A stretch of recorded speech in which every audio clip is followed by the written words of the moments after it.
Ya, halo, shalom. Ketemu lagi kita. Iya, kita ketemu lagi, kita bersyukur ya. Masih ada waktu bagi kita untuk belajar. Belajar apa Pak Gembala? Ya, belajar menyombongkan diri. What? Enggak. Kita sedang belajar spiritual check up bagian kedua. Ya, sebelum kita mulai, Ibu Gembala akan bawakan kita dalam doa. Silakan Ibu Gembala. Mari kita satu dalam doa. Terima kasih ya Bapak untuk kebaikan-Mu dalam kehidupan kami masing-masing. Dan saatnya kembali kami akan belajar kebenaran firman-Mu. Firman Kristus yang akan menguatkan kami, menghidupkan kami, bahkan menyembuhkan sakit kami. Dalam nama Tuhan Yesus, renungan singkat saat ini akan berkati setiap yang mendengar, Roh Kudus yang mengajar, memberikan pengertian, dan firman-Mu termanifestasi dalam kehidupan kami setiap hari. Diberkati Pastor Rich yang akan membawakan sharing firman ini, diberikan hikmat dan pewahyuan yang baru, dan kami percaya akan berkati semua para pendengar. Terima kasih ya Bapa. Kami menyerahkan waktu ke depan ke dalam tangan-Mu dalam nama Tuhan Yesus. Amin. Amin. Terima kasih Ibu Gembala. Oke, sebelum kita mulai, saya mengingatkan lagi untuk mendukung kami. Anda bisa lakukan dengan dua cara. Yang pertama, ayo berlangganan Jiakom Channel. Kalau yang belum, ayo berlangganan. Pilih yang Anda memang mau berkati kami, silakan. Kemudian yang kedua, Anda bisa follow TikTok ya. Follow TikTok Rich Production. Ayo, kami masih butuh begitu banyak ya follower, baru 400-an sekian. Untuk sampai 1000 masih mungkin 700-an lebih ya. Mari Anda bisa lakukan dua hal ini untuk mendukung pelayanan kami, membawa cerita Yesus kepada lebih banyak orang. Oke, kita mulai ya. Bagi Anda yang belum mengikuti spiritual check up bagian 1, yuk Anda dengarkan terlebih dahulu. Supaya apa? Anda nggak wrong konsep. Anda nggak salah memahami dan salah paham. Itu yang paling penting. Jangan sampai salah paham. Aduh, repot deh. Yuk dengarkan bagian 1 ya. Mari spiritualnya dicek dulu dah bagian 1. Nggak lama kok. Kalau sudah langsung sambung nih bagian 2. Kalau Anda mau dengar bagian 2 dulu ya silakan, nggak apa-apa, dengar. Baru langsung ke bagian 1 juga dengarkan. Supaya Anda mendapat point of view itu lengkap. Sudut pandang lengkap begitu. Oke. Saya akan mulai begini di bagian kedua ini. Kalau kita misalnya nih ya mau masuk rumah sakit gitu ya, pasti setahu saya ya itu akan diperiksa dulu di IGD ya, instalasi gawat darurat. Itu semua kita tuh sebagai pendahuluan diperiksa semua tuh, macam-macam semua diperiksa. Terakhir waktu bulan Juni saya masuk rumah sakit itu, wah lamanya itu menunggu di IGD. Saya baru tahu, oh ternyata kalau di rumah sakit yang ini pemeriksaan tuh sebelum kita memang masuk di tempat rawat itu, kamar atau apa, itu diperiksa dulu semua. Nah, Anda pasti pernah lah ya diperiksa darah begitu. Nah, waktu kita diperiksa darah itu bisa diperiksa semua kan. Ada diperiksa lemak jenuh lah, terus asam urat lah, itu diperiksa HB lah. Nah, kalau Anda perhatikan lembaran yang akan dibaca oleh dokter, hasil pemeriksaan darah itu akan ada semacam angka-angka gitu ya.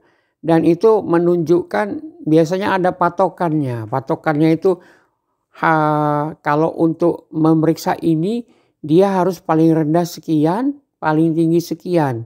Nah kita kalau kita dibilang sehat itu atau baik keadaan kita, ya harus ada di antara itu. Bukan di bawahnya atau di angka yang lebih tinggi dari itu. Nah itu namanya standar saudara ya. Nah sama dalam spiritual check up bagian kedua ini saya beri standar bagi Anda. Termasuk yang spiritual check up bagian ke-1. Semua kita itu punya standarnya. Nah standarnya apa Pak Gembala? Biasanya kita akan gampang memberi standar ya kalau yang namanya pelayanan itu. Yang hanya yang mempengaruhi perasaan dan yang namanya fisik jasmani. Contoh. Paling banyak kok kalau orang bilang, oh pelayanan berhasil. Kalau apa misalnya? Jumlah yang mengikut jadi tambah banyak. Betul atau benar saudara? Padahal standar kita bukan fisikal jasmani orang yang datang dalam ibadah kan. Tapi rohani orang itu bagaimana sih? Tapi kita melupakan itu, kita menyingkirkan itu karena mata kita senang melihat orang yang banyak berjibun, berjubel. Betul atau benar standar kita selama ini?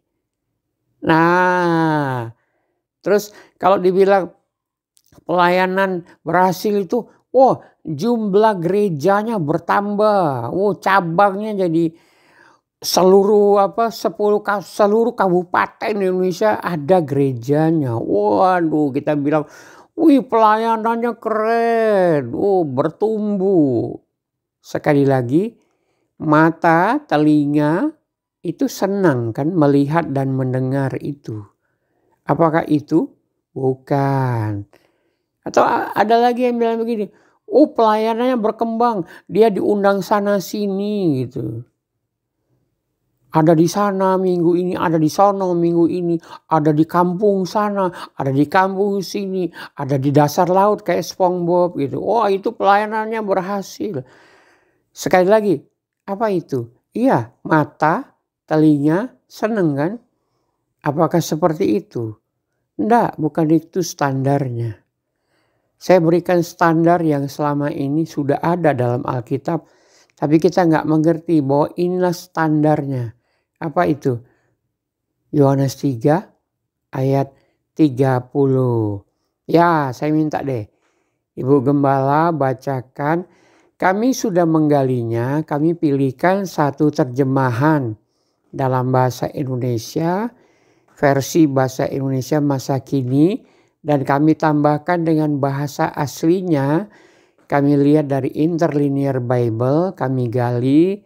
Dan ada bahasa Yunani yang dipakai. Dan ini akan kami cantumkan keseluruhan. Nanti Ibu Gembala bacakan Yohanes 3 ayat 30. Ini loh standarnya kita. Silakan Ibu Gembala. Ya, dalam versi bahasa Indonesia masa kini, dialah yang harus makin penting. Dalam kurung auxano. Ya, auxano itu bahasa Yunaninya yang dipakai, artinya apa? Artinya menyebabkan peningkatan. Menyebabkan peningkatan. Pertumbuhan Kristen batinia. Pertumbuhan Kristen batinia. Jadi sebenarnya Yohanes 3:30 ini bisa kita pakai untuk bilang begini. Kamu tuh harus bertumbuh, kamu harus bertumbuh. Kita bilang bertumbuh itu dari tidak melayani di dalam gedung gereja, melayani kita bilang bertumbuh. Bukan. Itu mah wajar, itu sih wajar ya begitu. Kita bilang pertumbuhan rohani itu, wah kalau kamu sudah jadi penginjil, kamu sudah jadi pendeta, kamu udah sekolah teologi ya. Mohon maaf saudara ya, bukan itu standarnya. Auxano itu kita membuat Yesus itu lebih penting. Ada proses peningkatan. Siapa yang lebih penting, saya atau Yesus? Kata yang dipakai, saya nggak mau pakai saya cari terjemahan-terjemahan. Nah, yang BEMK ini lebih mendekati kata asli yang dipakai, auxano. Menjadi meningkat, betul Ibu Gembala? Menyebabkan peningkatan. Nah, kalau kita hubungkan dengan bagian 1, Apa yang kita dengar itu kan mempengaruhi iman kan. Dan apa yang menyebabkan peningkatan di dalam pertumbuhan kekristenan kita? Apakah Yesus jadi makin meningkat lebih penting, atau pendeta A, B, C, D itu jadi lebih populer terkenal daripada Yesus? Itu yang saya bilang, hati-hati loh. Antikristus bagian pertama kita udah belajar, yuk dengerin lagi ya. Nah, menjadi meningkat, dia yang lebih penting.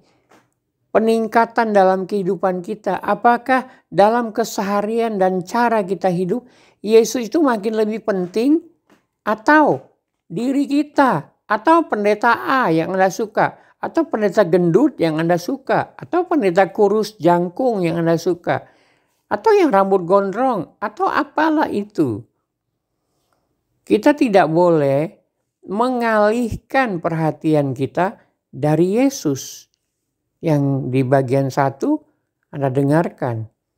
Jangan Anda pelan-pelan terpapar oleh spirit antikristus.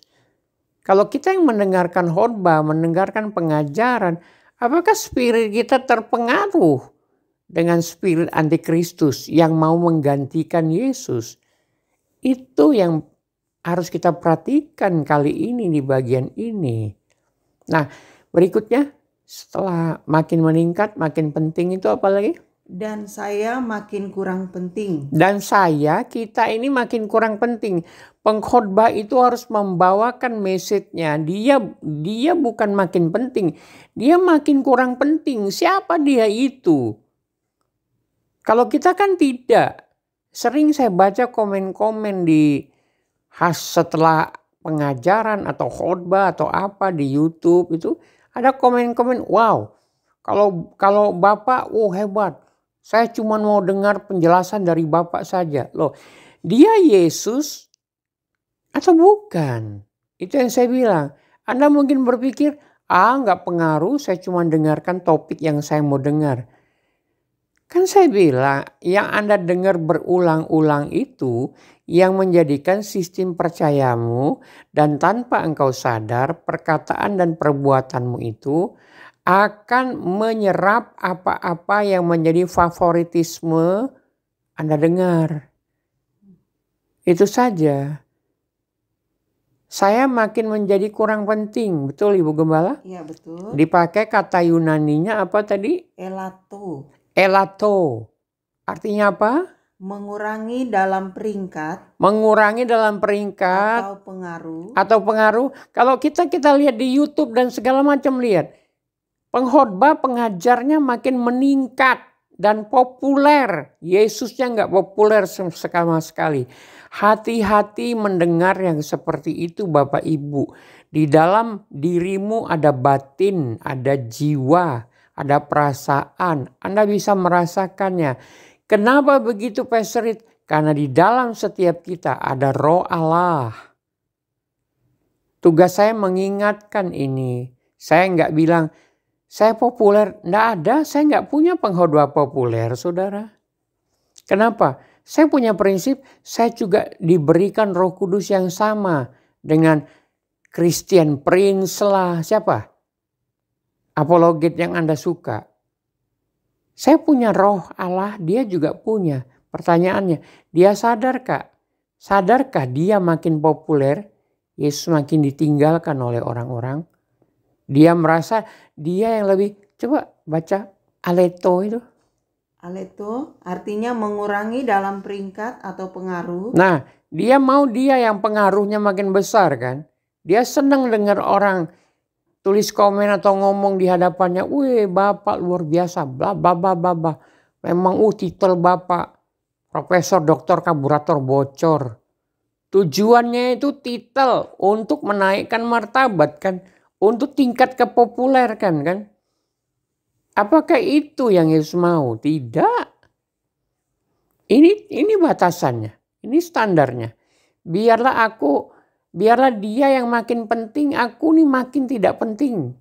Itu proses loh, pengurangan dan penambahan itu proses dalam kehidupan kita. Nah, apa yang kita dengar itu Itu yang akan mempengaruhi kita. Itu yang saya bilang. Nah, lanjutnya artinya aleto itu apa? Menurunkan otoritas atau popularitas. Nah, bukankah kita mau makin tambah otoritas terhadap orang-orang kan? Kita mau makin populer kan? Betul atau tidak? Nah, ini standarnya. Mari periksa spiritualmu. Siapapun Anda yang mendengar ini. Saya kasih gambaran ya. Orang itu, ini contoh aja bagi Anda yang senang mendengar ya. Kalau Anda yang senang mendengar, kepopuleran seseorang bukan kepopuleran Yesus, Anda akan termotivasi, Anda akan terdorong dalam keseharianmu itu bahwa saya bisa kok, buktinya dia itu bisa. Tanpa sadar, spirit antikristus yang disampaikan oleh orang itu di media sosial itu mempengaruhi cara berpikirmu. Iya dong, Anda dengarnya berulang-ulang. Contoh, Anda yang senang dengar message di media sosial tentang apologet. Saya tidak menentang apologet, saudara ya. Baik itu. Tetapi mari temukan esensi yang benar di dalam kita mengolah Alkitab. Kita belajar memperdalam Alkitab. Anda bisa membuktikan bahwa kalimat ini benar, tertulisnya benar, narasinya ditulis tahun sekian sebelum Masehi dan segala macam. Anda bisa buktikan itu. Pertanyaannya, Anda begitu tahu begitu yang benar itu untuk hidupmu apa? Apakah kamu yang mau makin besar karena sepertinya Anda menemukan wow yang begini-begini? Pertanyaannya, Anda pikir Anda yang menemukan? Anda baru menemukan sekarang kan? Padahal ini Anda bilang, oh ini ditulis dari abad sekian. Iya. Jadi siapa yang menemukan duluan? Anda. Nah taruhlah ada orang pertama Anda sebut, ini ditemukan oleh Dr. Black terserah namanya. Kan berarti bukan Anda kan? Ada yang duluan kan? Pertanyaannya, sebelum orang itu, siapa duluan yang menaruh tulisan itu? Kalau bukan Roh Allah menginspirasi manusia.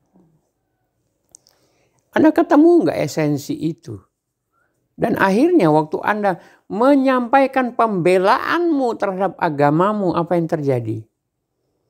Orang-orang yang mendengar akhirnya sering mendengar bahwa wah agama itu kacau memang, ini bla bla bla. Akhirnya menjadi kebiasaan omongannya kan. Menjadi kebiasaan bicaranya. Ada kasih? Tidak ada. Tapi kalau Yesus yang makin populer, orang yang mendengar itu tahu dia beda memang. Tetapi kasih karena Yesus yang dipopulerkan. Karena Yesus yang lebih penting dari pengkhotbah, pengajar, pendeta itu. Tanpa Anda sadar kan. Jadi sekarang kalau Anda mau melihat dirimu, coba perhatikan, suruh orang lain nilai bahasamu itu gimana. Itu pasti akan mencerminkan siapa yang paling banyak Anda dengar. Kalau Anda dengar Giacomo, Rich Production, bahasamu keseharian dan otak pikiranmu itu penuh dengan kasih Kristus. Kenapa? Anda makin mengenal Tuhanmu. Oh Yesus begini loh terhadap manusia yang jahat. Oh begini loh Yesus terhadap manusia yang pendosa, najis, tralala, trilili. Oh begini loh Yesusku, dia memberikan begitu banyak kasih karunia kepada orang-orang yang najis, trololo, tralala, tralala, trilili. Nah, dengarkan para pengkhotbah, pengajar, pendeta yang tidak mementingkan dirinya makin populer. Caranya gampang. Selesai ibadah, selesai pengajaran, seminar, yuk waktu ngobrol Anda lihat respon orang-orang. Pasti ada yang bilang, wih keren tadi sesi itu ya. Wih saya jadi tahu begini, wih memang ini Bapak. Nah berarti selama dia seminar, mengajar, berkhotbah, berarti dia mempopulerkan dirinya secara tidak langsung. Bukan pribadi Yesus. Tapi kalau Anda ngobrol selesai itu, ada orang yang bilang begini, wow, saya jadi mengerti. Ternyata itulah Tuhan kita ya. Nah, berarti selama jam-jam dia bicara itu, hatinya itu memang cuma satu yang dia mau. Yesus yang populer, saya makin tidak populer. Yohanes 3 ayat 30 itu kan diungkapkan oleh Yohanes Pembaptis. Setelah Yesus ada kan. Kalau mau dibilang, siapa yang duluan? Yohanes Pembaptis. Tapi dia mengerti, dia sadar dirinya. Kita udah belajar tentang sadar diri ya. Anda emangnya siapa sih? Nah kemarin tuh ya di Iman Perwira lesson 2 kalau saya nggak salah. Dengerin yang belum dengerin biar Anda ngerti siapa diri Anda.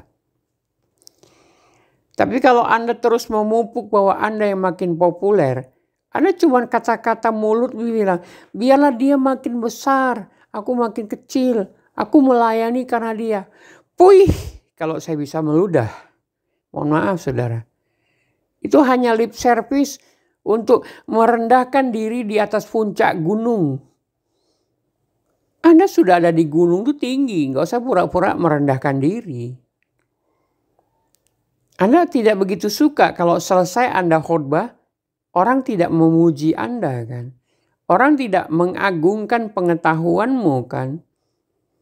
Berarti Anda mau menggantikan Yesus.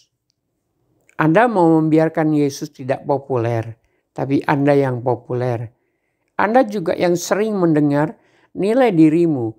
Kalimat bahasamu, pemikiranmu dan tindakanmu menjadikan apa? Manusia-manusia tanpa kasih. Yang sering melakukan pembunuhan karakter. Ini bukan bunuh orang. Karakter orang itu Anda bunuh dengan ucapanmu. Dengan pemikiranmu yang kau bagikan ke orang. Lah memang Pastor Reed pernah ngalamin itu. Oh sering. Kenapa? Ya saya nggak mau berdebat lah. Kenapa? Ya orang itu masih menyanjung dirinya dan lebih mempopulerkan orang yang dia idolakan. Daripada Yesus yang saya sampaikan. Ya sudah, ngapain saya berantem? Kalau ada waktu berdialog ya saya dialog. Tapi saya nggak akan mau paksakan. Enggak. Kenapa? Lah yang bicara dengan saya itu Kristen juga kok. Ada Roh Kudus juga kok. Selesai kan. Tinggal doktrinnya aja. Kalau yang karismatik yang dibilang macam-macam itu kan. Sudah tahu dari kecil, dari awal. Roh Kudus ada ya. Tinggal tunggu dipenuhi, dibaptis. Tapi coba kalau yang aliran lain bilang, oh enggak, Roh Kudus tuh kamu tuh kalau mau dibaptis roh kamu harus bla bla bla bla bla bla bla. Akhirnya nggak pernah merasakan Roh Kudus itu bersama dengan dirimu. Mulai menyatakan bahasa roh palsu lah, bahasa roh bener lah. Sekarang kalau kita tanya yang bilang palsu, sekarang ngomong, kamu udah dibaptis roh belum? Kalau kamu bilang ini bahasa roh palsu, sekarang ngomong, saya mau dengar. Tunjukkan yang asli itu mana. Kan begitu? Berani? Udah sampai situ saja. Kalau udah ngomong bahasa roh, yuk dengerin di Jcom Channel, saya sudah bahas itu. Ada berapa seri. Sekali lagi, kalau Anda mau menilai dirimu, bahasamu akan terpola kok dengan apa yang sering Anda dengar. Tindakan pikiranmu akan menunjukkan kasih lebih banyak. Kalau yang Anda dengarkan itu lebih banyak tentang kepopuleran Yesus. Bukan kepopuleran dan kehebatan pengkhotbah, pengajar, pendetanya. Ya, mulai nilai dirimu ya. Renungkan ini spiritual check up. Mungkin ada yang tidak enak. Iya, namanya juga pemeriksaan kok. Anda mungkin kalau diperiksa medikal kan begitu. Masa saya begini. Dokter bilang, iya Pak, ini hasil periksa darahnya. Mungkin Anda rasa tidak setuju kan. Saya ini rajin olahraga, saya ini nge-gym. Wah pokoknya saya makan itu organik. Tapi diperiksa begini. Kadang mengecewakan sama dengan message ini. Bagian 1 dan bagian 2 mungkin mengecewakan dirimu. Gak apa-apa. Yang penting Anda tidak tergolong. Pelan-pelan dibawa, digeser dari Yesus yang menjadi senter hidupmu, menjadi senternya bukan Yesus tapi orang lain. Yuk renungkan ya, ulang bagian 1 dan bagian 2. Amin untuk firman Kristus. Yuk kita berdoa ya. Bapa, kami berterima kasih untuk kesempatan saat ini. Biarlah Roh Kudus membukakan hati dan membukakan pikiran kami. Dan Kau beri kami ketenangan Roh Kudus untuk kami bisa menilai. Engkau akan mengajari kami. Dan biarlah kami punya sistem dalam kepercayaan kami. Biarlah Engkau Yesus yang makin penting. Kami makin tidak penting. Biar ini proses yang berjalan. Engkau makin bertumbuh, makin besar. Kami makin kecil. Memang kami tidak ada apa-apanya tanpa kehidupan dari Engkau Yesus Kristus. Hari ini kami akan jalani. Kami akan melihat semua kebaikan dari Bapa. Semua yang baik terjadi bagi kami. Terjadilah itu, kami akan melihatnya. Ini doa kami, dalam nama Tuhan Yesus kami berdoa. Amin. Seperti biasa saya mengingatkan lagi. Yuk berlangganan Jacom Channel. Follow TikTok Rich Production. Anda diberkati. Kami juga diberkati. Shalom semua, Tuhan Yesus memberkati.